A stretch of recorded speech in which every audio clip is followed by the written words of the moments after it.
e a gente entra na quarta fase, que eu acho que é a fase mais importante que tem. Sim. Porque nessa fase é a fase da desilusão. É, aí você desistiu de lutar, desistiu de voltar àquilo que era antes, e é impossível mesmo, né? Você já não é a mesma pessoa que você estava namorando, o tempo passou, amadureceu, as coisas mudaram. Então, entra naquela fase que a pessoa, assim, inconscientemente, ela fica desiludida porque ainda ela idealizou um casamento e ela se desilude com aquele ideal que a pessoa criou, né? E daí vem a fase que eu sempre falo para os casais, né? Nessa fase aqui você tem duas coisas a fazer. Ou você vai falar assim, vou separar para procurar alguém que vai me fazer feliz. Aí você começa tudo de novo, entra no encantamento, na rotina, na desilusão e separa de novo. Ou você fala, não, eu decidi eu mudar. Então, em vez de eu mudar o outro, deixa eu mudar primeiro. E quando cada um decide passar por uma transformação, porque a gente traz tanta bagagem no casamento, né? Heranças de família, os traumas que a gente carrega, heranças familiares que a gente diz também, né? Que é muito familiar, o jeito de falar, o jeito de gritar, o jeito de resolver as coisas, né? A gente tem as carências e eu tinha muito problema, então foi uma fase que realmente eu precisei de muita transformação, né? Sim. Então é aquela fase que se você se abre para transformação, ok. O outro também para e fala, tá bom, vamos buscar a transformação e vamos prosseguir. Sim. Né? Eu e a Fer, nessa terceira para a quarta fase, né, o que aconteceu? Eu, como me sentia ali o chefe da casa, o homem da casa, né? Eu tomei esse poder como se fosse meu e comecei a editar as regras, né? Só que isso é pior, né? Porque a mulher começa a ficar assim, nossa, agora então já tô desiludida, né? Agora ele quer mandar em tudo também, né? E essa fase realmente foi uma fase muito complicada, né? Até tem uma história engraçada que ela conta. Uma vez a gente teve uma discussão assim, né? Que ela chegou ao ponto de, cansei, né? Vou voltar lá pra minha rotina, na casa da minha mãe, com o meu trabalho, com as minhas coisas. E daí eu peguei, ela tava super decidida mesmo. Eu peguei o sofá da casa, né? A gente morava num apartamento. Eu peguei o sofá, coloquei o sofá na frente da porta, né? Eu falei assim, não, você não vai sair daqui. Né, eu falei pra ela, né? A gente não vai chegar nesse ponto. Eu falei assim, ó, nas fases boas, né? Relembrando, né, os sonhos nossos, a gente tava junto. E nas fases ruins, agora vai jogar o leme pra fora, vai pular do barco? Eu falei assim, não, a gente não vai chegar nesse ponto, né? E daí foi uma fase que a gente realmente foi buscar ajuda, né? A gente, graças a Deus, teve o apoio da igreja, né? Teve apoio de vocês. E nessa fase a gente foi buscar ajuda e a gente começou a frequentar, né, o grupo pequeno semanal, né, que é a nossa célula. E foi onde a gente começou a ter aconselhamento, né? A gente foi num grupo muito bom, porque era um grupo que tinham vários casais já com longa data, né, casados, né? E eles começaram a orientar a gente, começou a apoiar a gente, né, nessa fase. E nessa quarta fase aqui, né, já da quinta fase, né, que os dois ali resolvem, né, eles, na verdade, eles veem, né, que não pode mudar o outro, que tem que mudar a si mesmo, né, que é um termo que a gente aprendeu, né, também, que é autorresponsabilidade, né, a partir do momento que os dois assumiu a autorresponsabilidade, né, de que a gente, cada um tem que mudar, se autoconhecer, né, e foi quando o nosso casamento começou realmente a melhorar. Por quê? Até teve um workshop, né? A pastora citou traumas, né? Crenças, repetição de padrão, muitas vezes, né? Que acontece, que a gente traz, né, da nossa herança familiar. Daí teve um workshop de temperamentos, né?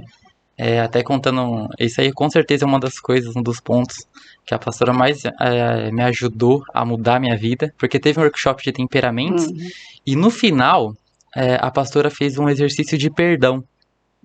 E nesse exercício a gente tinha que colocar no papel quem a gente gostaria de perdoar e depois a gente entrava assim numa fila de oração, e daí tinha as pessoas lá na frente para orientar a gente, para falar, ó, agora você vai falar, eu perdoo fulano de tal. E eu lembro até hoje, que eu cheguei lá na frente, era ainda o pastor Rolando também, né, da Igreja Viva, e ele falou assim, ó, Luiz, pega o papel aí, né, coloca a pessoa que você escreveu e fala, né, pessoa, eu te perdoo, né. E eu cheguei lá, eu travei.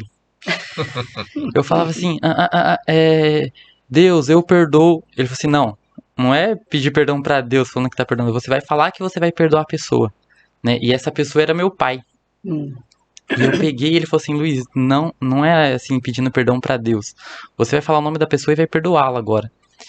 E eu lembro que começou a cair lágrimas dos meus olhos na hora ali, porque era uma crença ali, era uma repetição de padrão, era uma coisa muito forte e que tava travando o meu casamento, né, com a Fer.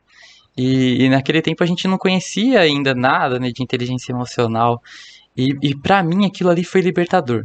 Porque eu senti uma paz depois daquele momento ali, onde eu pedi aquele perdão, que assim, começou a fluir a minha vida, né, e o meu casamento, a vida da Fer também. Isso foi uma coisa assim, que me marcou demais, né? E depois a gente começou, né, a aprender sobre autorresponsabilidade, aprender que ninguém muda ninguém, né? Você tem que mudar a si mesmo, né? E quando você muda, as coisas ao seu redor também mudam. Mas assim, realmente foi uma fase pra gente bem complicada, né? A pastora acompanhou um pouco também, né? Dessa fase nossa.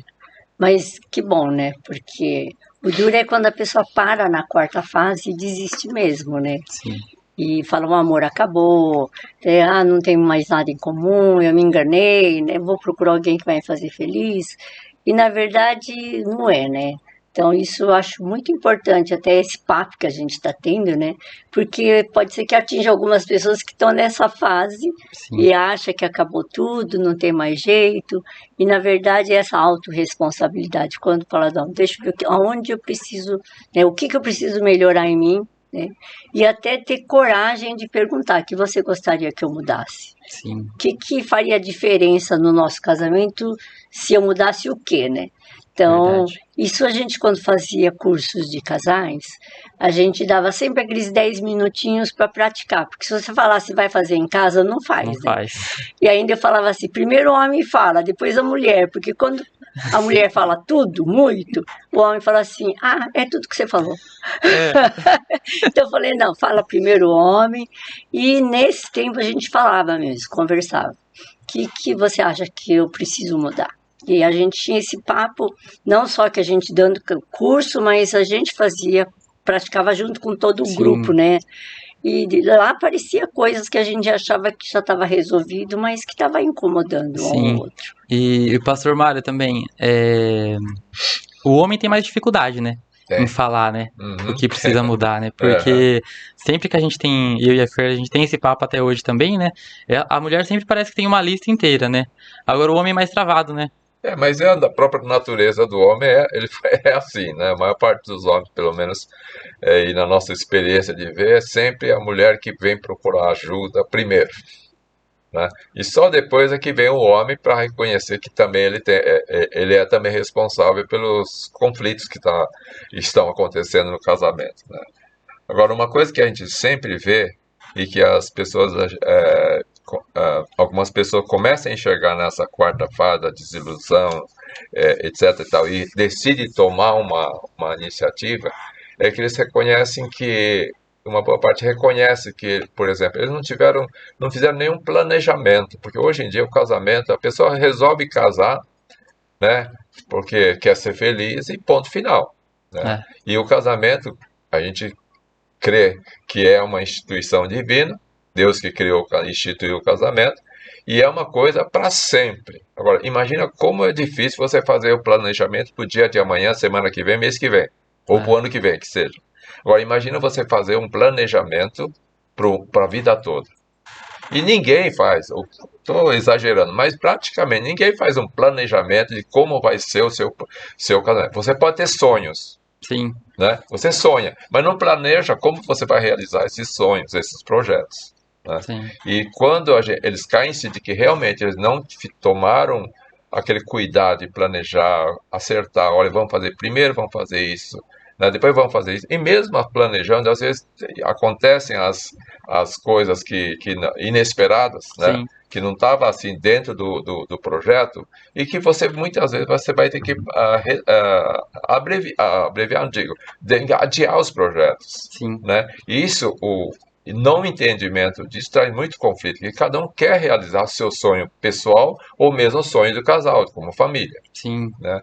Então, às vezes, eu queria, por exemplo, crescer na vida profissional, mas primeiro, então, eu vou arrumar a família, casamento, para depois, e depois esse depois nunca chega. Então começa a haver essa frustração. Mas quando reconhece, puxa, nós tínhamos que estar preparados, planejados, para que nessas circunstâncias adversas nós vamos trabalhar juntos para consertar. Cada um vai ajudar o outro a continuar naquele propósito do casamento que é para sempre, sim. né? E tem uma pregação também do pastor Juan lá do H7, que eles falam, chama assim, mentiram pra você sobre o casamento.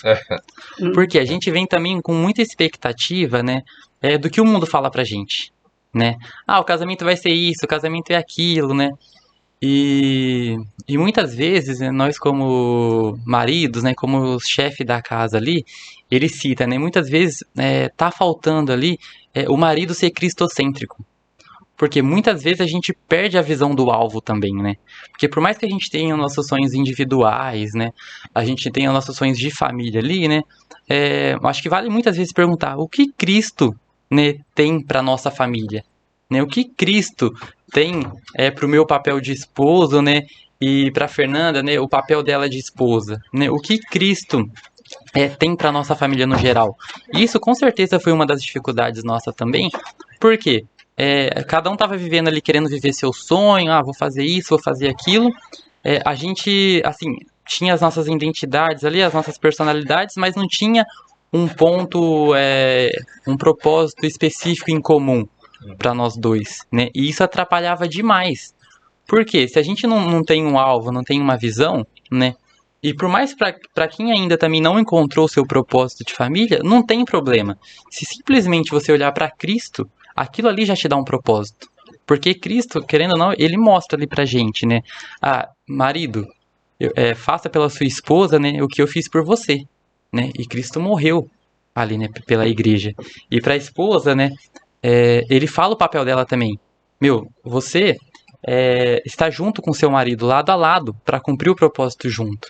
Então, se a gente olhar para Cristo e mesmo sem um propósito, a gente perceber o que ele tem pra gente no nosso papel dentro de casa, eu acho que já dá um sentido, um propósito a mais pra gente passar realmente por essa fase que é muito desafiadora, né? Com certeza é onde mais tem os rompimentos aqui, porque é fácil viver as fases anteriores, né? Fase 1, 2 e 3 ali, a fase 1, lógico, que é a melhor, né? Que é a lua de mel, mas a hora que os desafios vêm, hoje em dia o mundo que a gente vive é muito mais fácil romper, né? É muito mais fácil a gente dar esse passo para trás, achando que depois no outro relacionamento vai melhorar, e pelo contrário, quando chegar nessa quarta fase, né, principalmente como você já teve anteriormente, você fala assim, já larguei a primeira vez, para largar o segundo casamento é mais fácil ainda.